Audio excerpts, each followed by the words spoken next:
Assalamualaikum warahmatullahi wabarakatuh. Perkenalkan, nama saya Ananda Haidarani, NIM 811141823.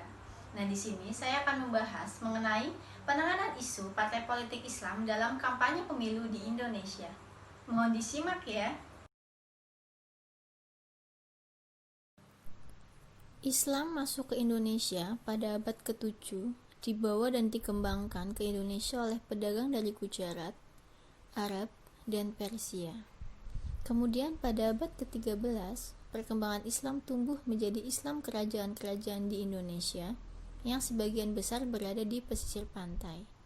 Karena yang menerima Islam kebanyakan adalah orang-orang di kota pelabuhan atau pesisir pantai. Hingga saat ini, Islam telah berkembang dan menjadi agama mayoritas di Indonesia.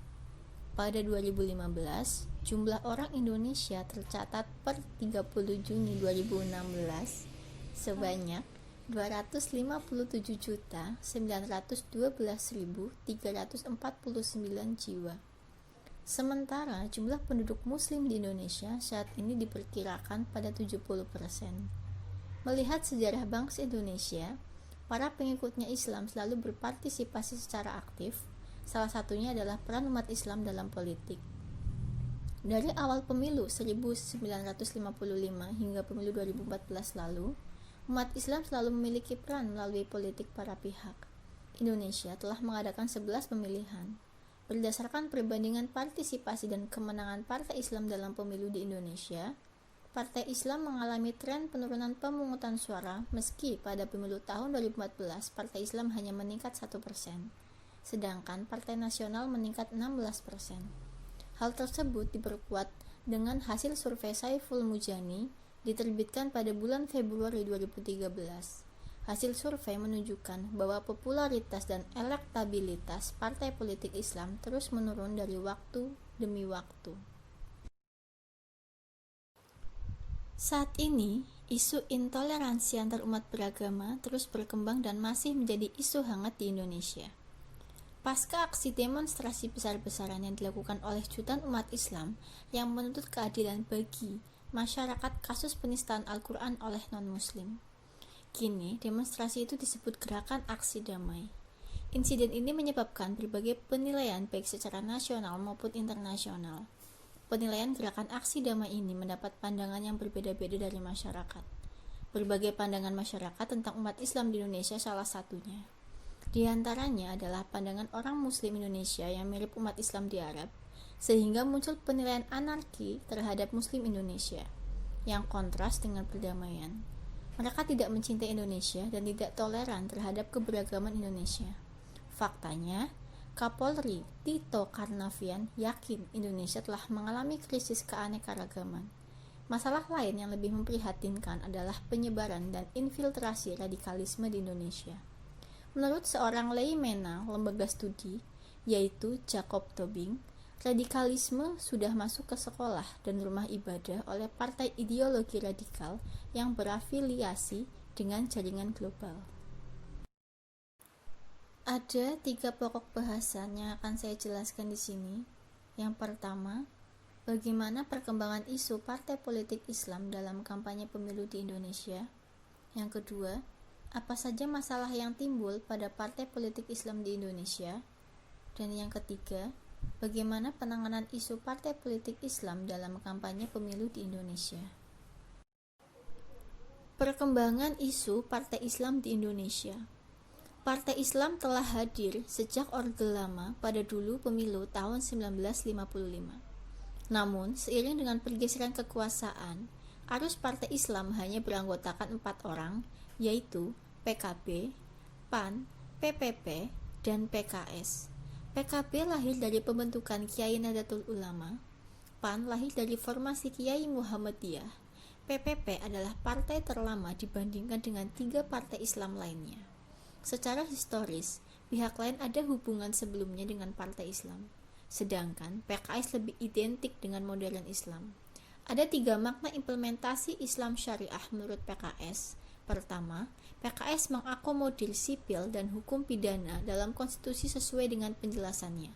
Kedua, PKS berupaya mengisi konstitusi dan undang-undang sesuai dengan penjelasannya dengan ajaran Islam, sehingga Islam menjadi aspek utama dalam sistem hukum nasional. Ketiga, syariah Islam mengatur Indonesia dengan cara Islam dan umat Muslim. Keempat partai Islam telah sepakat bahwa mereka berada di Republik Indonesia dengan berlandaskan Pancasila dan Undang-Undang Dasar 1945. Identifikasi masalah oleh partai politik Islam di Indonesia. Aliran politik adalah ketika pemilih memilih berdasarkan partai politik pada keyakinan masing-masing.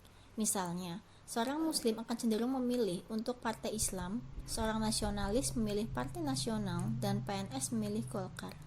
Pemilu 1999 dijalankan dengan 48 orang partai peserta, menyusul jatuhnya Presiden Soeharto. Mengalir deras, formasi politik masih berlangsung. Namun saat pasca pemilu reformasi tahun 2004, aliran politik telah memudar bahkan hingga tahun lalu pemilu 2014. Memudarnya aliran politik diperkirakan karena kesalahan Partai Islam. Sebab, Partai Islam dianggap tidak mampu memperjuangkan kepentingan umat Islam secara individu.